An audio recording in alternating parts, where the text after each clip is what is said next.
She was conscious, yeah. I mean, she had her eyes shut a lot, but she was on a hell of a lot of medication, you know? And she would ramble on a lot, stuff that didn't make sense. She was definitely very confused. Some days she would call me nurse. She'd say, "Excuse me, nurse." I'd say, "Who are you calling nurse?" And she'd go, "Oh, darling, I'm sorry. I thought I was in hospital." And then one night she was going on about the Grand Prix. She was going, "You know in the Grand Prix, Deb, when the cars get smashed, this is about 3 a.m. I'm like, "Yes, Mum?" She said, "I wonder who pays to get them fixed." "I don't know, Mum. Who knows?" So, yeah, rambling a bit, she used to. But I put that down to the drugs that she was on, because she used to keep saying, "I'm not going mad, am I?" And I'd say, "No, don't be silly, Mum. Of course you're not." I remember being on a holiday and phoning her and saying, "Oh, I've had some lovely lady round."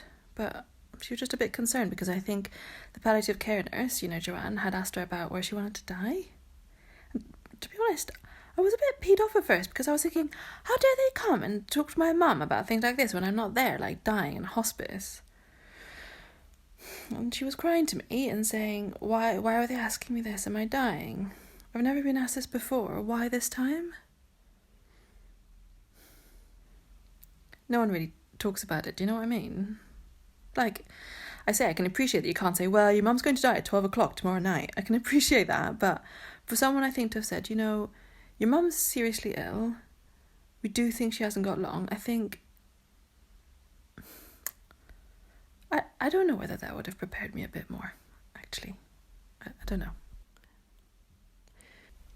But then again, I'd still say that you're always in denial. I was definitely still in denial, probably up until that morning. I'd still think, like I said to you, the cough stopped, the chest sounded better. I was like, that's it. She's going to go over this. She's going to be sitting up in bed next week watching her on the buses. But it wasn't to be. Not this time. She was worn out.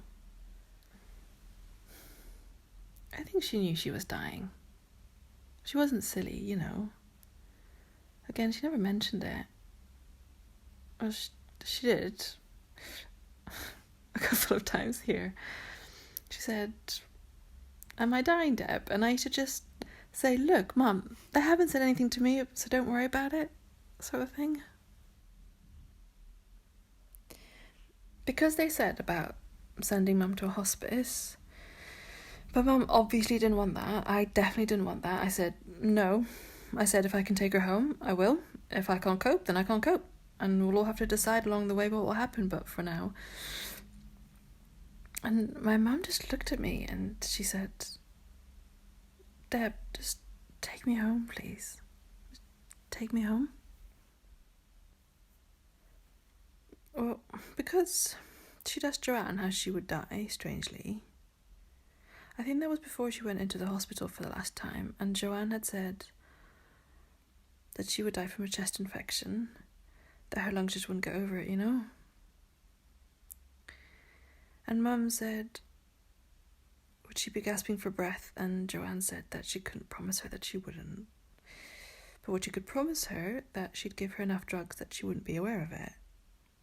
And Mum said, "Oh God, yeah. That's what I would want. Please."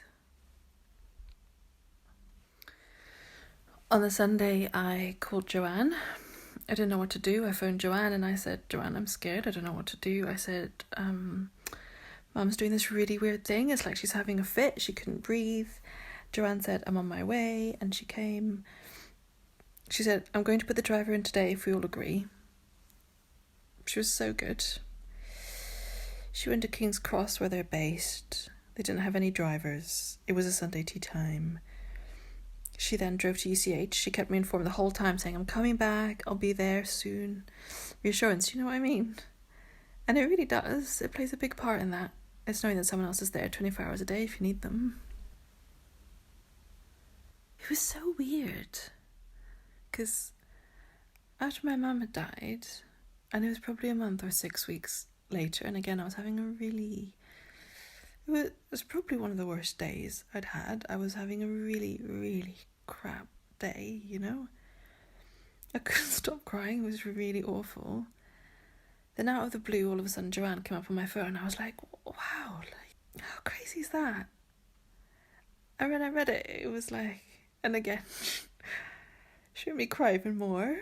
She was like, hi, my lovely, how you doing? I saw blah blah the other day, and she said, we were talking about you, and she was saying about how well you looked after your mum, and you're a star, and I was like,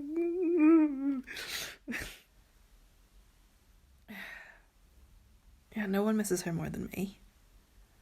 She was such a big part of my life. Like the last 4 years I spent coming here every day looking after her, so it was quite big.